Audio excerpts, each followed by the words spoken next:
আসসালামু আলাইকুম বন্ধুরা, আমার এখানে একটা পিসি, এটা সমস্যা কতক্ষণ চলে তার পরবর্তীতে অমনি অফ হয়ে যায়। তো এটা কী কারণে হয় এটার বিষয় নিয়ে আপনাদের সাথে কিছু কথা বলবো। এটার যে সাধারণ যে সমস্যাগুলো আপনার সাথে আমি চেষ্টা করব এটা আগে তুলে ধরার। আমরা অনেক সময় সমস্যা হওয়ার আগে কিন্তু টেকনিশিয়ানের সাথে দৌড়াদৌড়ি করি, আসলে কিন্তু তেমন না।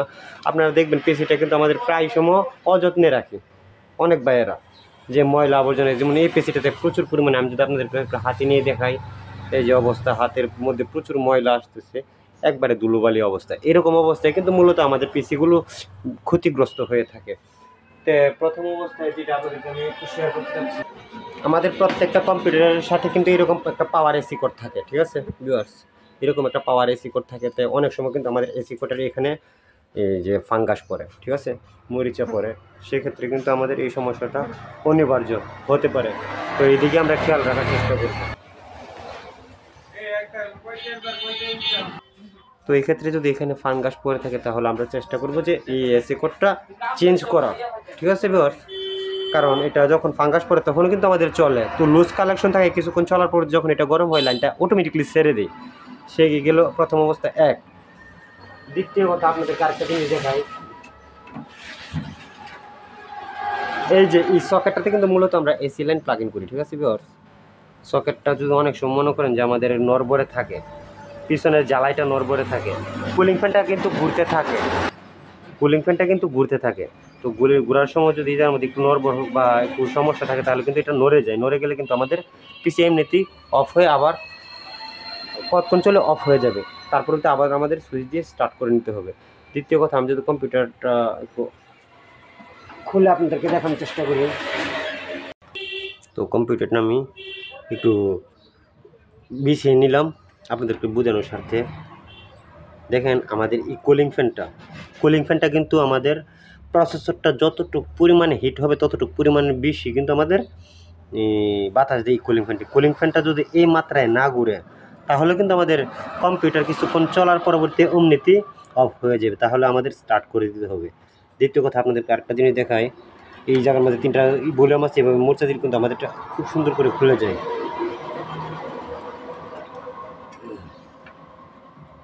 এই যে এখানে একটা পেস্ট মারা আছে, এই পেস্টটা যদি মনে করেন যে আমাদের কোনো কারণে না থাকে, শুকিয়ে যায়, তার পরবর্তীতে এই প্রসেসরের সাথে কিন্তু এটা একটা হিটসিংয়ের কাজ করে। হিটসিংটা ততটুকু সম্পূর্ণভাবে লাগে না, না লাগার পরবর্তী প্রসেসরটা অতিরিক্ত হিট হয়, হিট হয়ে কিন্তু তার পরবর্তী অমনিতেই মাদারবোর্ডটা অফ হয়ে যায়। এই দিকটা আমরা অবশ্যই খেয়াল রাখবো, ঠিক আছে ভিউয়ার্স। এইগুলো দুইটা স্টেপ। আরেকটা স্টেপ, আমাদের এই যে এখানে যে র্যামটা থাকে, এই র্যামটাকে আমরা দুই সাইড চাপ দিয়ে হালকা করে এভাবে খুলে নেব।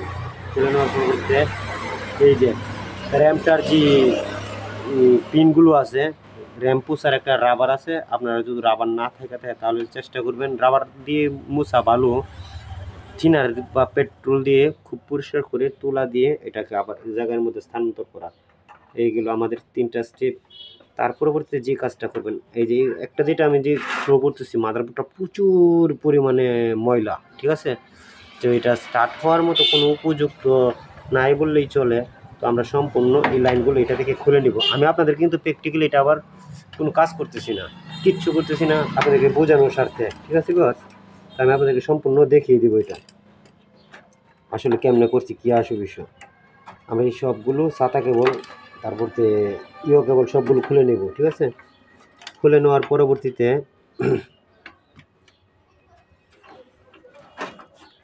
মাদারবোর্ডটাকে আমরা এখান থেকে আলাদা করে নিব।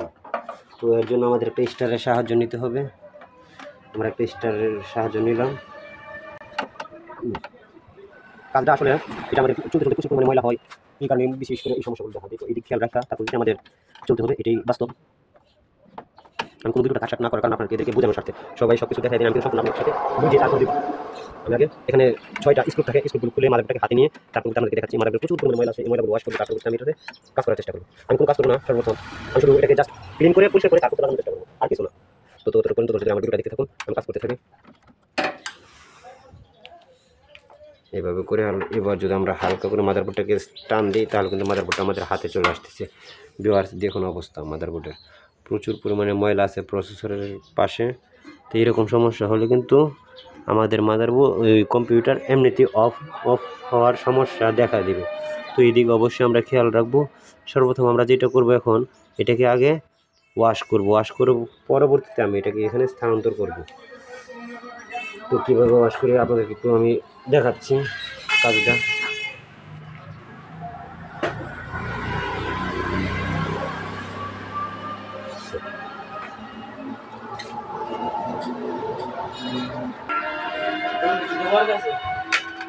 এই যে থিনার দিয়ে একবারে আমি এটাকে গোসল করে ফেলছি, একবারে পরিষ্কার করে ফেলতেছি থিনার দিয়ে একবারে। এই যে র্যামের যে লেমনগুলো আছে প্রত্যেকটা জায়গা খুব পরিষ্কার করে এভাবে পুষে নেবেন। প্রত্যেকটা ছাতা কেবলের লাইন, মানে যতগুলো চিপা চাপা আছে মোট কথা সবগুলোকে খুব ভালো করে ওয়াশ করবেন, যাতে কোনোখানে কোনো প্রকার ময়লা না থাকে। আমি যদি এটাকে আপনাদের কীরকমভাবে ধুইছি আমি যদি আপনাদেরকে দেখাই, এই যে দেখেন আমার এখানে কিন্তু থিনার জমে আছে, এতটুকু পরিমাণে এটাকে আমি দ্রুত করছি।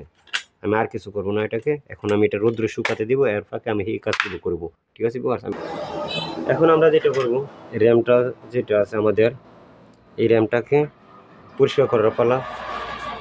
থিনার দিয়ে হালকা করে সারাটা র্যামকে খুব পরিষ্কার করতে।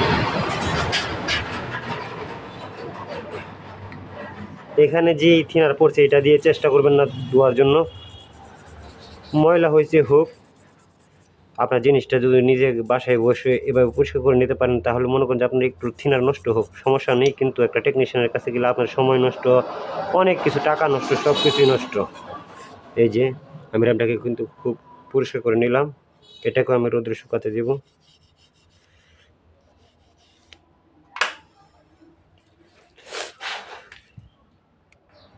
এখন আমার প্রসেসরের পালা। এই যে প্রসেসরটাকে খুব ভালো করে এভাবে ওয়াশ করবেন। আর একটা কাজ, প্রসেসরটা যেই জায়গায় বসে, যে মাদারবোর্ডের মধ্যে যে প্রসেসরের চেম্বারটা আছে এইদিকে কিন্তু আপনারা বলেও ব্রাশ লাগাবেন না, তাহলে কিন্তু যে পিনগুলো থাকে পিনগুলো শর্ট হয়ে যাওয়ার সম্ভাবনা থাকে, বেঁকে যাওয়ার সম্ভাবনা থাকে, তাহলে কিন্তু আপনার হিতে বিপরীত হবে। এই দিক খেয়াল রাখবেন। এখন আমি যে কাজটা করব, এই যে আমাদের মাদারবোর্ডের যে লাইনগুলো আছে, এই যে লাইনগুলো আছে এই লাইনগুলোকে থিনার দিয়ে আগের মতো একইভাবে পরিষ্কার করে দেবো, কারণ এইগুলোর ভিতরে প্রচুর পরিমাণে ময়লা জমে আছে। তারপর ফু দিয়ে যদি সাইডে ময়লা আবর্জনা থাকে এগুলো পরিষ্কার করে দেওয়ার চেষ্টা করবেন। আমাদের কিন্তু প্রচুর ময়লা, বলার মতো ভাষা নেই। প্রত্যেকটা কম্পিউটার কিন্তু আমরা ব্যবহার করি, আসলে উপর দিয়ে মুছতে পারি, আসলে ভিতরে কী অবস্থা আছে আমরা কিন্তু কেউই জানি না। তো আসলে এতটুকু কাজ করলেই আমাদের কম্পিউটারটার কিন্তু স্থায়িত্ব বেড়ে যায়। ঘন ঘন যে উইন্ডোজ তার পরবর্তীতে স্লো হওয়ার সম্ভাবনা থাকে না। এই দিক একটু খেয়াল রাখবেন।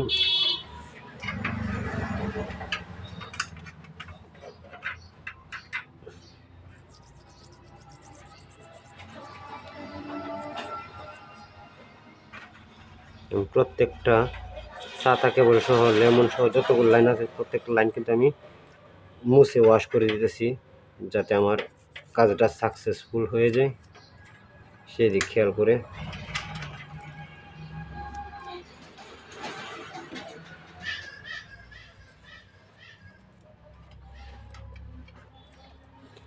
আরেকটা কথা বন্ধুরা, আমরা মাদারবোর্ড যে খুলবো, এই যে এতগুলো লাইন আমরা কোনটা কোথায় কালেকশন করব আমি কিন্তু সেটা আপনাদেরকে সেমভাবে দেখিয়ে দেব কীভাবে কালেকশন করতে পারেন। আমার এই ভিডিওটা দেখলে আপনাদের পরবর্তীতে আর কোনো কম্পিউটারের লাইন খুলে যাওয়া, তারপর সমস্যা হওয়া, এরকম সমস্যায় আর আপনাদেরকে ভুগতে হবে না আশা করি। তো আমার ভিডিওটা যদি ভালো লাগে তাহলে অবশ্যই আমার চ্যানেলটাকে সাবস্ক্রাইব করে রাখবেন, পাশে থাকা বেল আইকনটাকে অন করে রাখবেন। এর ভিতরে প্রচুর পরিমাণে ময়লা বের হচ্ছে, আমি আপনাদেরকে দেখাবো।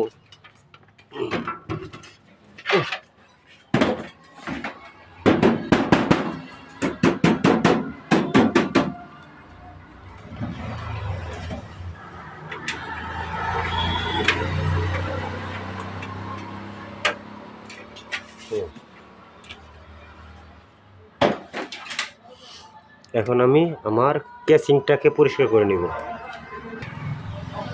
তো আমি প্রসেসরটাকে সেট করে নিলাম। এখন আমি কুলিং ফ্যানটাকে সেট করে নেব। কুলিং ফ্যানের পায়াগুলো সর্বপ্রথম আমরা সারিয়ে নিব, লকগুলো। কাজগুলো অবশ্যই একটু খেয়ালের সহিত করবেন, তাতে আপনারই মঙ্গল।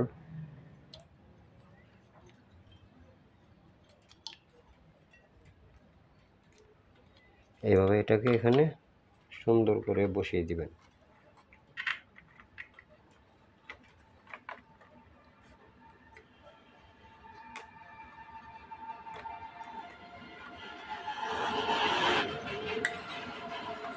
বসিয়ে দেওয়ার পরে এখানে এইভাবে চাপ দিলে এটা লক হয়ে যাবে অটোমেটিক্যালি।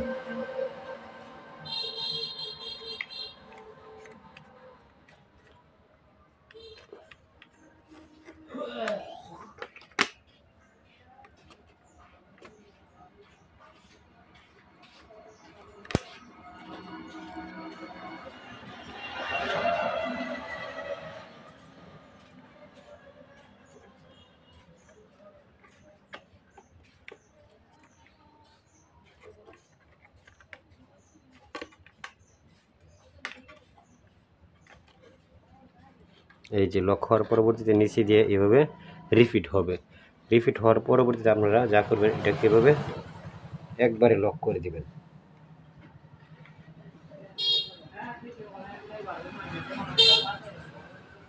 লক করে দেওয়ার পরবর্তীতে এই যে লাইনটা আছে, এই লাইনটা এখানে একটা কাটা আছে, এই কাটার দিকে রেখে এভাবে চাপ দিলে এটা লক হয়ে যাবে।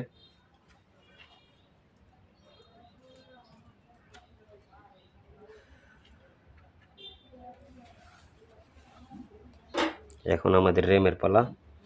র্যামটাকে এইভাবে সমান্তরালে বসিয়ে র্যামের কাটা দিক খেয়াল রেখে